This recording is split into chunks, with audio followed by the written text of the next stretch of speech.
किसी ने बड़े कमाल की बात कही है। माना कि कभी उसकी आंख थक कर सोती है, पर माँ जब सोती है तब भी फिक्रमंद होती है।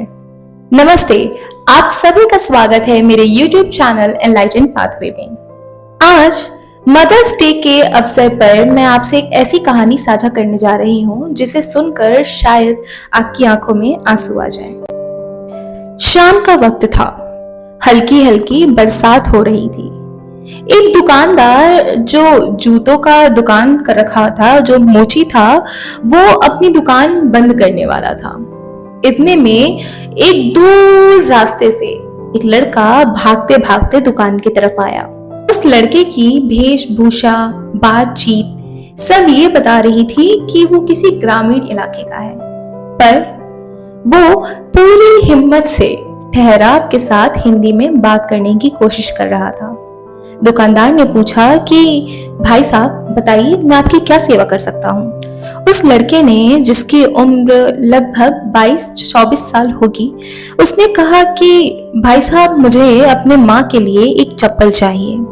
तो दुकानदार कहता है कि अच्छा ठीक है, आप मुझे नाप बताइए, किस नाप की चप्पल चाहिए, या फिर आप अपनी माँ को ही ले आइए, मम्मी आई है साथ में।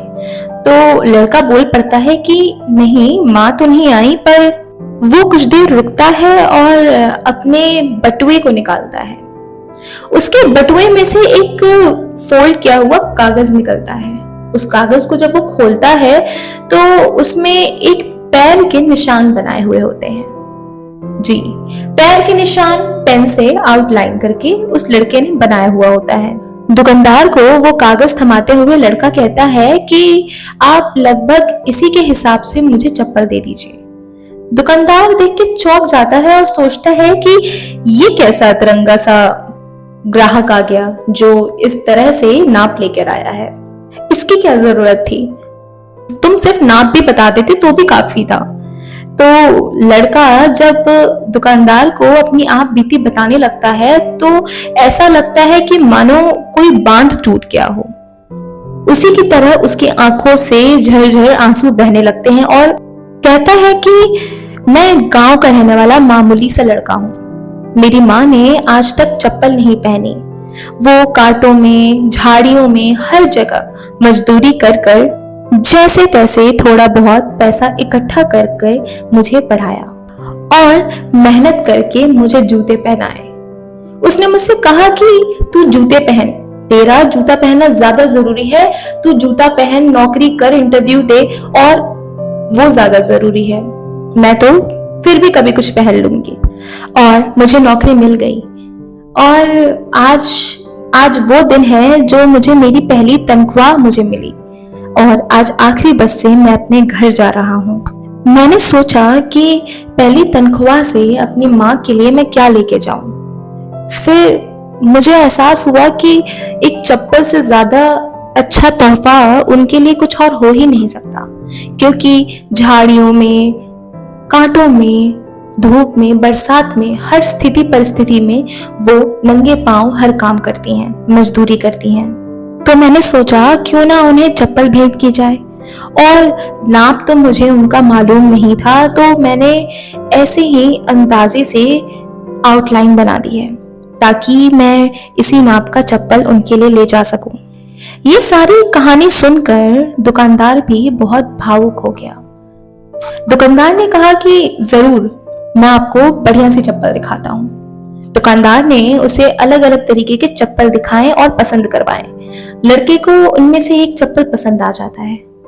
उस चप्पल को दुकानदार एक बॉक्स में पैक कर देता है। तो लड़के ने पूछा कि कितने रुपए? दुकानदार ने बताया कि चप्पल का 800 रुपए। फिर दुकानदार के मन में आया कि न जाने लड़के को कितने रुपए मिलते हो तनख्वाह में, क्या रुपए पूरे हो पाएंगे भी या नहीं। तो दुकानदार ने लड़के से पूछा कि तुम्हें कितनी तनख्वाह मिलती है।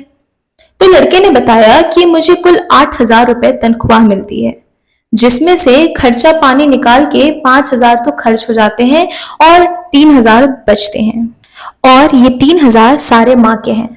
तो दुकानदार पूछता है कि भाई साहब ज्यादा नहीं हो जाएगा कि 800 रुपए की चप्पल आप ले रहे हैं। तो लड़का कहता है कि नहीं, माँ के लिए कुछ भी ज्यादा नहीं, ये सारे उन्हीं के हैं।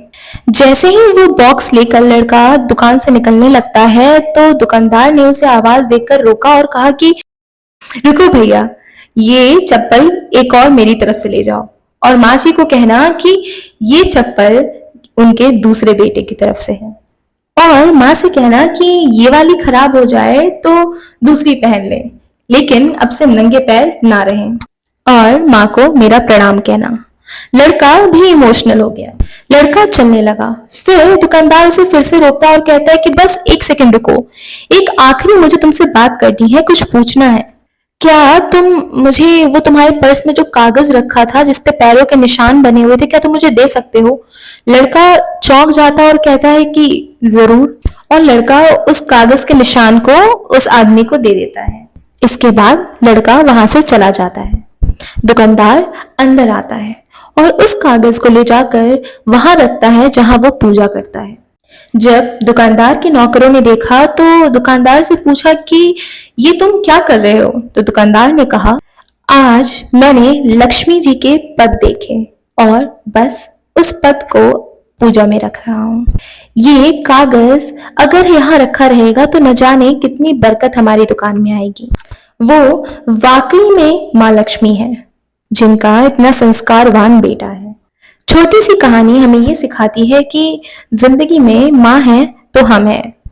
ऊपर जिसे कहते हैं वो आसमां कहते हैं, ऊपर जिसे कहते हैं उसे आसमां कहते हैं, और जिसका इस जहां में कभी कहीं अंत नहीं होता उसे माँ कहते हैं।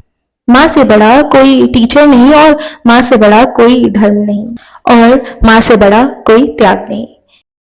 इसी के साथ आज की कहानी समाप्त हुई। हमारे YouTube चैनल को सब्सक्राइब कीजिए ताकि आने वाली कहानियों से आप जुड़े रहें। धन्यवाद।